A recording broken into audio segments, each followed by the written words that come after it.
In the next land, we found the Cyclops, giants and louts without any law to bless their land. A dangerous land of anarchy, in ignorance, leaving fruitage of the earth and mystery to the immortal gods. The fools know not to sow or plow by hand. All they have is grain, wild wheat and barley, growing untended in wide grapes and clusters ripened from heaven's rain. These Cyclops have no muster, meaning, or structure to control them. They bear little culture with no consultation or old tribal ways. Each one dwells in his own mountain cave, dealing with fire and justice to his wife and child, no matter the arguments of another soul. There's land upon us. There could be danger ahead. Worry not. Talk ahead upon the bay and depart orderly. Don't scratch the hull upon the rocks. Aye. View the cavern over yonder, other end of the bay. It looks as if an open mouth, yawning above the water. Look further. Do you not see the laurel draped upon its mouth? Look at the many rams and goats about the place. They look as if they're within a sheepfold. Aye. It seems as if it's constructed from slabs of stone. Between tall tree trunks of old pine and rustic, towering oak trees. I must say, those lambs are rather large. My men, if what you say is true, it would appear we're in the land of the Cyclops. Worry not, though this may seem daunting, I will bear my wits and keep us within safety. Odysseus, take my magnifier and look past the sheepfold. By the gods, a prodigious man sleeps in that cave.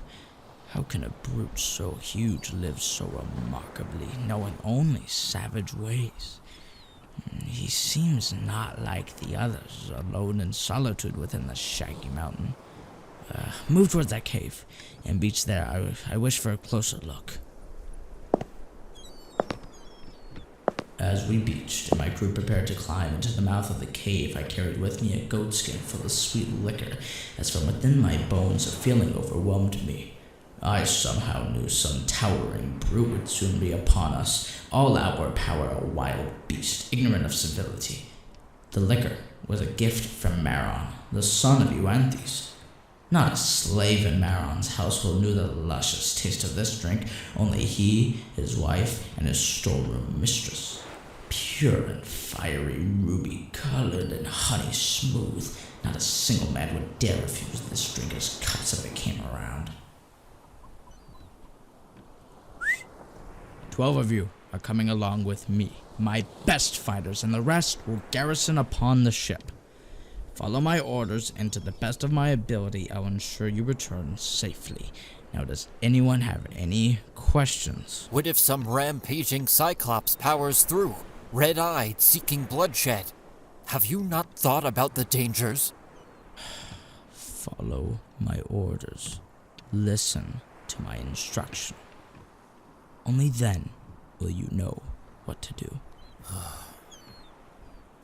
We climbed then, briskly to the cave, and the Cyclops had gone. Look, just ahead. He's gone afield, yonder to pasture his fat sheep. With the Cyclops no longer being a problem, we took a gander at the many things inside. There was a drying rack sagged with cheeses and pens crowded with lambs, all of them being segregated by maturity. All right, men. Ensure... Shh. Are you foolish? What if he hears? Relax, young man. He will not hear you, for he is practically deaf. If he happens to hear, then you will have plenty of time to escape down the vines and back to safety at your boat. Sir, look at all these goods.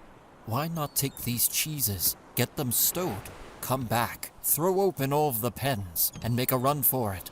We'll drive the lambs aboard the ship and put out again on good salt water. It sounds like a swell idea, yet I wish to see the cave, man. Is that really a good idea? Please, Odysseus, do not pursue this in an act to gather great fame or heroism. Boy, I'm already considered exceedingly competent in peace and war. Do not doubt my wits. Right. Odysseus, we're dearly in your debt. Please, if we must wait here, it's ideal that we eat some cheeses to fight our hunger. With haste, light a flame, for we will await the caveman's return.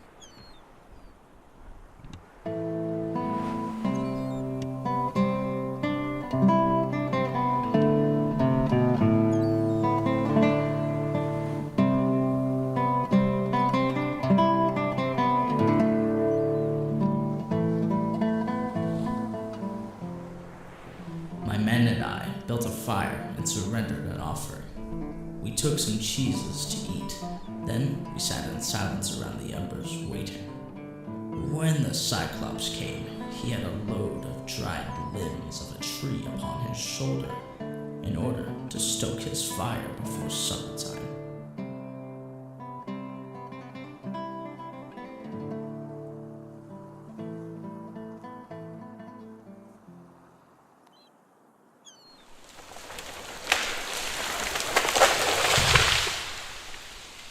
He unloaded the tree limbs with a large crash into the hollow cave, and all of us scattered to the far wall very quickly. Before starting his chores, just like me or you, he grabbed a large slab of stone from the top of his cave and set it in front of the exit, closing us in.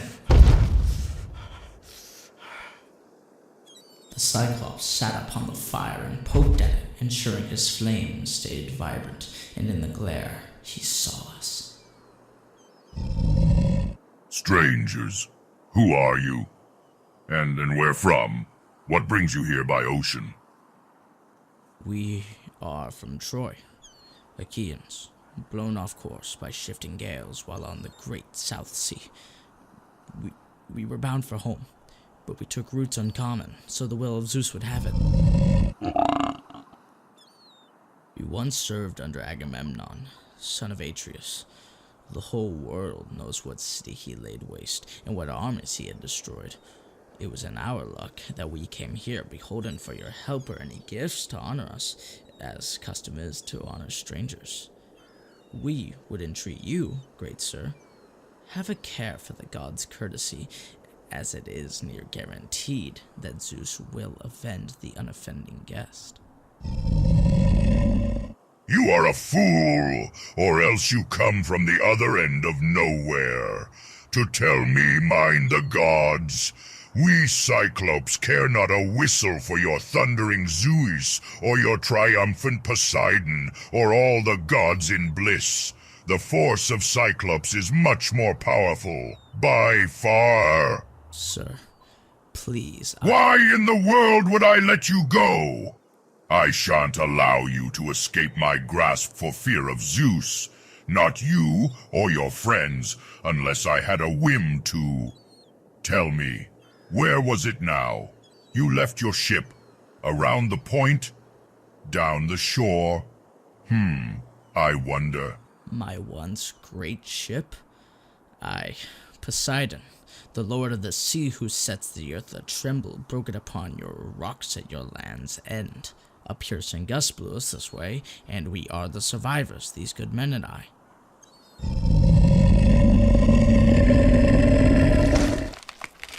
Neither reply nor pity came from the brute. In one strut he clutched at my companions and caught two in one hand, like squirming worms. He slammed them into the ground and beat their brains out, all to just dismember them and make my men his meal. Consumed every final bit of them as my men cried aloud, cowering, their hands lifted to Zeus, powerless, forced to look upon this horror appalled. I reached for my sword as my heart was beating high and low at the chance of action now. Eurylochus and Perimedes stood there helpless and unable to yell. We cannot kill him, for if he is to die, we perish in the caverns as well. For we can never move his ponderous doorway slab aside.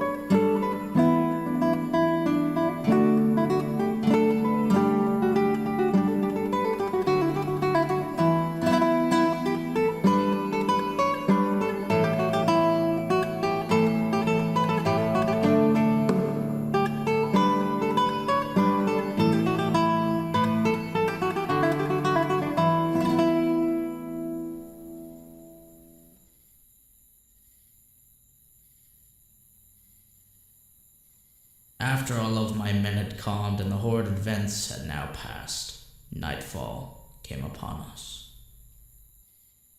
What if we don't make it home after all, Odysseus? Please, Eurylochus. I have kept my wits and made sacrifices when necessary. I will return us home to Ithaca. Please do not doubt my strength. Then what is the plan now? What is it, Odysseus? You may be smart, but you are still mortal. You swore none of us would be harmed. Yes, my dear companion. I'm aware that my plan was flawed. I, too, am scared for my life. I must rest, so perhaps Athena could meet my prayers and answer me among my dreams. For the last few hours I've been praying and thinking of ways to damage the Cyclops most. I do not have an idea. Let me think, please.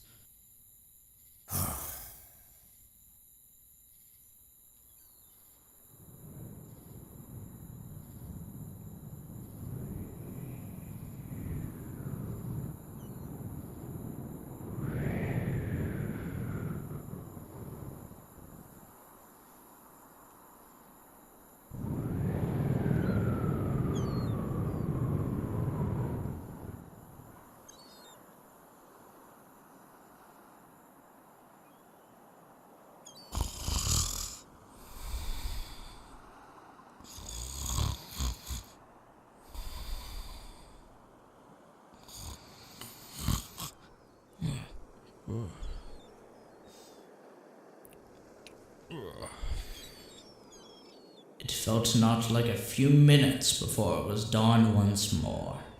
It grew with fingertips of rose, lighting the world. The Cyclops wouldn't return for a few hours. Waking with a fresh mind, I began to plan. Eurylochus!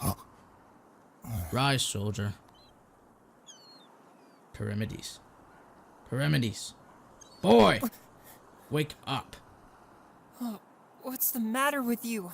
Can't you see I'm resting? I'd rather be asleep than to be awake, threatened by the brood outside. I know how to escape. Well? I need something. Something heavy. Something that not just one man could hold. What of the tree? In the rear of the cave? The one that lays there? Upon the fold? That's an olive tree.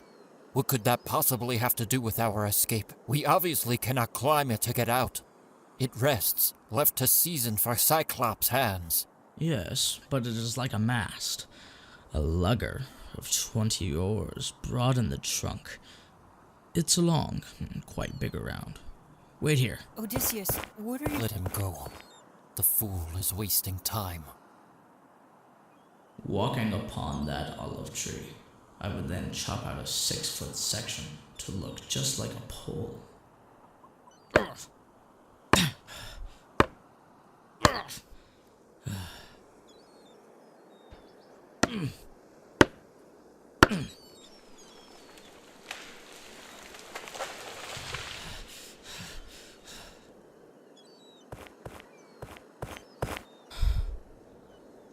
Here. What would you want us to do with this? What do you think? I don't know, Captain.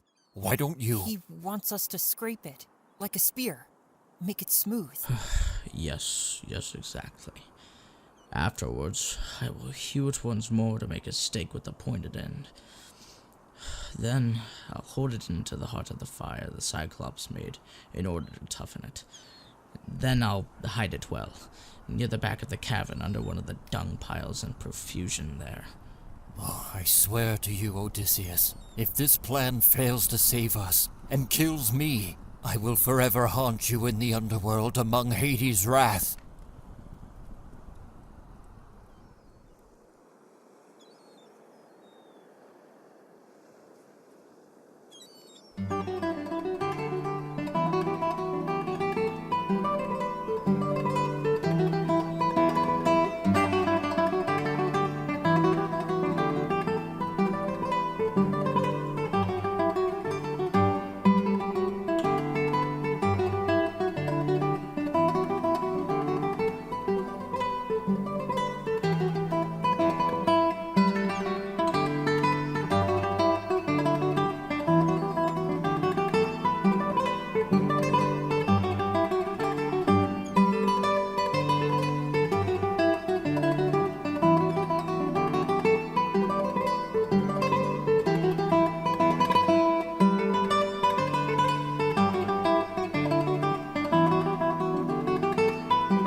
At evening, the beast came with his little flock. The rams as well at this time entered the cave, either by some shepherd whim or God's bidding. None were left outside. He sat upon the fire. And there it was. My moment was at hand, and so I went forward, upholding an ivy bowl of that fiery liquor, that dark drink. Looking upon him charitably, I offered it. Odysseus, what in the world are you? Cyclops, please, try some wine. Here's a fine liquor to wash down your scraps of men. Taste the dark drink and see what we carry under our planks. I meant it for an offering if you would help us home, but it's clear you won't do that. You're just an unbearable mad brute. After this, will any other travelers come to pass? Give me that! Ooh, that is grand! Quick, fetch me another! Thank you so kindly. Tell me now, how are you called? I shall make a gift to please you. Even Cyclops know the wine grapes grow out of grassland and loam in heaven's rain, but here upon me is a bit of nectar and ambrosia. Cyclops, you ask my honorable name. Remember the gift you promised me, and I shall tell you. My name is Nobody. Mother, father, friends, and more. Everyone calls me Nobody. Bah, well then nobody's my meats. After I eat his friends, others come first. There's a noble gift now.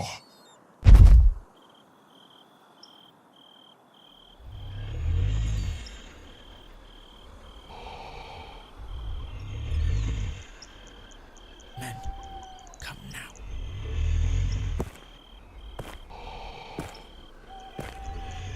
Grab the stick. Yeah, right. Everyone grab on and hoist with as much power into his eye as possible. Every ounce of your strength, or we will never again ascend through darkness and see the light of day. Remember, boys, stab and turn clockwise.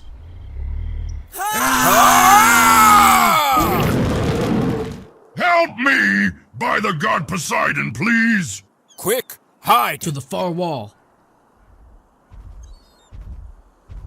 Dear Polyphemus, what ails you?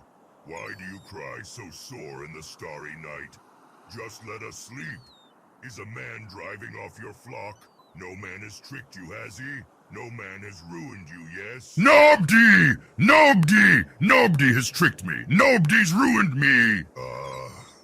Well then, if nobody has played you foul, there in your lonely bed, we are no use in pain given by great Zeus.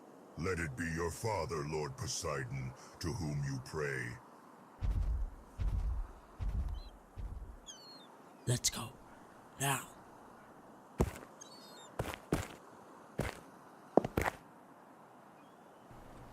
Look! Odysseus returns after 2 days of silence. I was afraid you wouldn't come back, my dear friend. But if I may ask, where are the... Please, boy. Nobody else is wanting to visit that sullen topic. Let's set back out to the open sea. Nobody! Where are you, Nobody? I'll bash your brains against the wall, so help me. I'll devour your soul and allow you to join your crewmates in the underworld. Cyclops!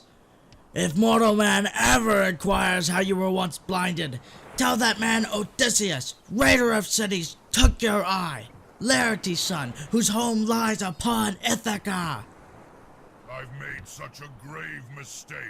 Please, Odysseus, come back. I will treat you well, praying to the god of earthquake to befriend you. If I could take your life, I would! You'd be hurled down to hell! The god of earthquake shall not heal you there! Oh, hear me, Lord, blue girdler of the islands, if I am thine indeed, and thou art father. grant that Odysseus, raider of cities, never see his home. Laertes' son, I mean, who kept his hall upon Ithaca. Should destiny intend that he shall never again see his roof among his family in his land he calls home, allow him to lose all companions and return under strange sail to bitter days at home. And so it was that I left the land of the Cyclops. That wretched place, more vile than one could imagine, still haunts me today. Where our next adventure would take us, why, I couldn't imagine the pain.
Thank you for watching.